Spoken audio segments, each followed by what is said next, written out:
कलयुग में जन्म दिया, जो अपने काम, क्रोध, लोभ, मोह, मदमात्सर्य से सृष्टि हुआ। हम सब एक ऐसे नकली जुड़वा बहन को जन्म दिए जिसे हम भक्ति कहते हैं, जो आज हमारी चैन और नींद दोनों हराम की है। हम सब जानते हैं कि भक्ति नवविधा की होती है। We all know that bhakti is of 9 types of devotion. जैसे स्मरण, कीर्तना, पाद सेवना, आत्मनिवेदना। भक्ति में ये नव रस कहते हैं। उसी तरह इंसान जो ये नकली जुड़वा बहन भक्ति को अपना लिया, वो भी यही रास्तों पे, यही भक्ति मार्ग को अपना लिया। जैसे मोहब्बत, शौहरत, दौलत, जायदाद, संतान, ये सब आज के नवविधा भक्ति है। आज की मोस्ट, अगर कहे तो हॉटेस्ट सेलेबल इमोशन जो है इस समय, वो है मोहब्बत, प्रेम का। हर किसी को प्यार चाहिए, भगवान की नहीं, इंसान की। हर किसी को प्यार चाहिए, किसी को ज़्यादा चाहिए, किसी को कम चाहिए। कोई कहता है मुझे कोई प्यार नहीं करता, दूसरा कहता है वो मुझसे प्यार बहुत करती है, तीसरा कहता है अगर ये मुझसे प्यार करता है तो अपने माँ बाप को क्यों नहीं छोड़ता, चौथा कहता है कि इतना प्यार अगर वो मुझसे कहता है तो पूरी जायदाद मेरे नाम क्यों नहीं करता। इस तरह प्यार के दीवाने, प्यार को हम एक कलयुग की शक्ति, एक भक्ति बना दिए। दिन रात इसी भक्ति में हमारी जीवन काटते हैं। मोहब्बत, मोहब्बत, मोहब्बत, प्यार चाहिए हर एक को। अगर आप देखेंगे तो ज़्यादा एडवर्टाइजमेंट जो बिलबोर्ड्स में रहते हैं या टीवी पर रहता है, सारे के सारे प्यार के बारे में रहते हैं। चप्पल दिखाओ तो लड़की लड़के को दिखाते हैं, एक्लेयर दिखाओ तो लड़की लड़के को दिखलाते हैं, कपड़े दिखाओ तो लड़की लड़के को दिखाते हैं। तो हर कोई सिर्फ मोहब्बत को ही बेच रहा है और कुछ नहीं। हर किसी को ये ही प्यार चाहिए। तो ये प्यार एक भक्ति रूप बन गया है। वो भक्ति तो गई, ये नई भक्ति अंदर आ गई। उठते ही जिससे प्यार करते उसे फोन करो, उठते ही जिसे प्यार करे ईमेल में चलो, उठते ही जिसे प्यार करे मैसेज दे दो, उठते ही घर से बाहर चलो, उसे कब मिलना है। ये प्यार नवविधा भक्ति में, कलयुग के नवविधा भक्ति में नंबर 1 पोजीशन पे है। दूसरी पोजीशन है कपड़ों की। बिना कपड़े तो हम चल नहीं सकते, लेकिन कपड़ों को ज़्यादा अहमियत हम दे रहे हैं। अगर आप देखा जाए, जिस तरीके से हम बात कर रहे हैं उसी तरीके से कपड़ों की, मोहब्बत की बिजनेस है आजकल। वैलेंटाइंस डे आ तो इतने करोड़ों मिलियन डॉलर्स के कार्ड्स बिकते हैं। न्यू ईयर्स आ गया तो कपड़े खरीदना। और हमारे राष्ट्र में तो, हमारे हिंदू राष्ट्र में तो हर अवसर पर कपड़े चाहिए।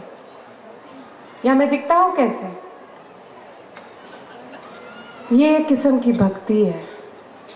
कपड़ों पर इतना ध्यान रखना एक किस्म की भक्ति है।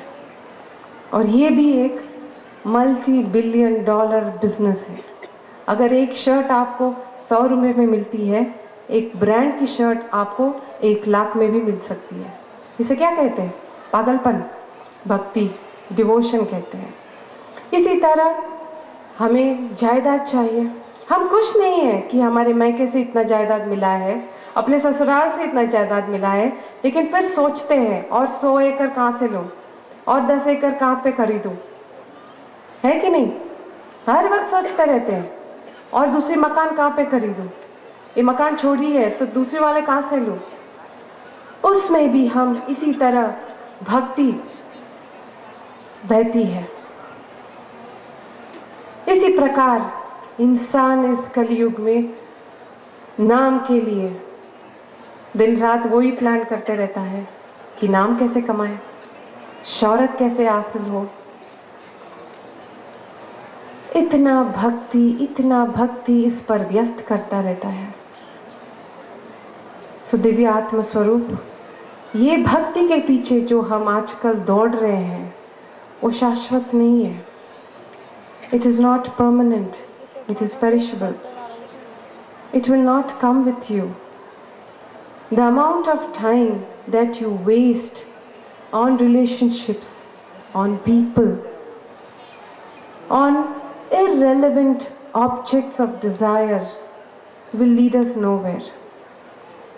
क्योंकि कैसे भी निराश होंगे हम, चोट तो लगेगा, दुख तो होंगे हम, है कि नहीं? दुख तो ज़रूर होंगे। ये नहीं कि जो आपको आज मिला है आपके साथ हमेशा रहेगा, आज न कल तो वो छोड़ के जाना ही है आपको। कैसी ये दुनिया तूने बनाई रामा, कैसी ये दुनिया तूने बनाई रामा, भटक रही हूँ मैं अंधी ज्ञान की, भटक रही हूँ मैं अंधी ज्ञान की।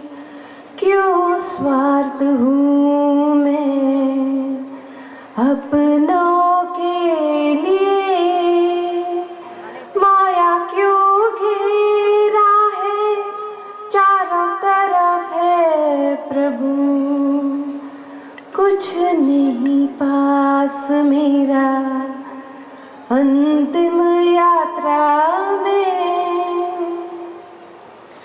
क्यों पागल सोचती हूँ सब मेरा अपना है। अंतिम यात्रा में तो ये सब कुछ हमारे साथ नहीं चलेगा। ये भक्ति, ये नकली जुड़वा बहन जो है, जो हमारे साथ जी रही है आजकल, वो नहीं चलेगा। अगर आप माँ भक्ति को अपनाएंगे, दिल से अपनाएंगे, ये नहीं कि जब आपको कोई कष्ट घेर ले तभी आप भगवान की ओर कदम बढ़ाते हैं, है कि नहीं? जब कोई चोट लगती है, कब निराश होते हैं, तब मंदिर के सीढ़ियाँ चढ़ते हैं, बड़े जोर से घंटा मारते हैं, क्योंकि उस वक्त दिल में बहुत दर्द होता है। और जब और ज़्यादा कष्ट हो, अगर सब कहते हैं कि इसका कोई हल नहीं है, जब भगवान भी कहते हैं इसका कोई हल नहीं है, तो हम गुरु के यहाँ पहुँच जाते हैं और वहाँ बड़ी आसानी से गुरु के ऊपर, कंधों पर हम डाल देते हैं कि ये कष्ट मुझे घेर लिया है, आप संभाल लीजिए। तो गुरु क्या करते हैं? किसी न किसी तरीके उसे संभालते हैं। उसी के तरीके दिव्य आत्म स्वरूप अपने गुरु को कष्ट करने की वजह माँ भक्ति तो मौजूद है, आपके इंतज़ार में है। अगर आप भगवान की ओर एक कदम बढ़ाए, जिस तरह साईं कहते हैं, तो वो आपकी तरफ 10 कदम बढ़ाएंगे। ये भक्ति को छोड़ दीजिए, उस भक्ति को अपनाइए जो आपके इंतज़ार कर रही है। क्योंकि हम, जैसे हमने कहा कि हर वक्त इन चीज़ों में इतने उलझ गए हैं कि भगवान की मूर्ति भी कई दिनों तक हम नहीं देखते। आज तक, अब तक भक्ति, माँ भक्ति अभी तक रो रही है, इंतज़ार में है कि सच्चा प्रेमी कोई मिले उसे। कैसी दुनिया तूने बनाई रामा, भटक रहे क्यों अंधे ज्ञान के, भटक रहे क्यों अंधे ज्ञान के।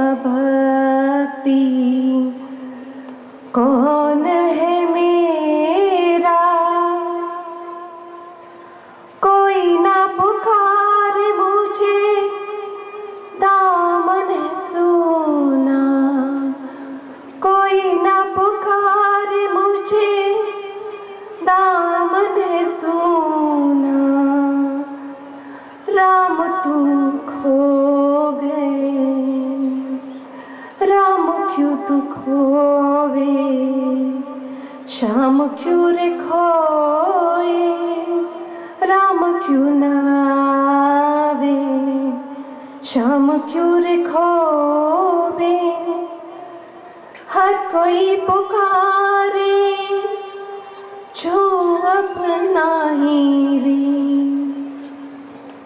हर कोई पुकारे जो अपना नहीं रे, कहती है भक्ति उसे ना पुकारे क्यों।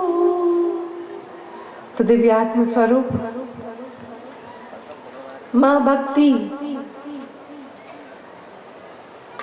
हम सबको पुकार रही है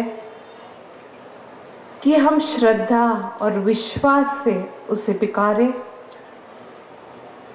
और वो एक चुटकी भर में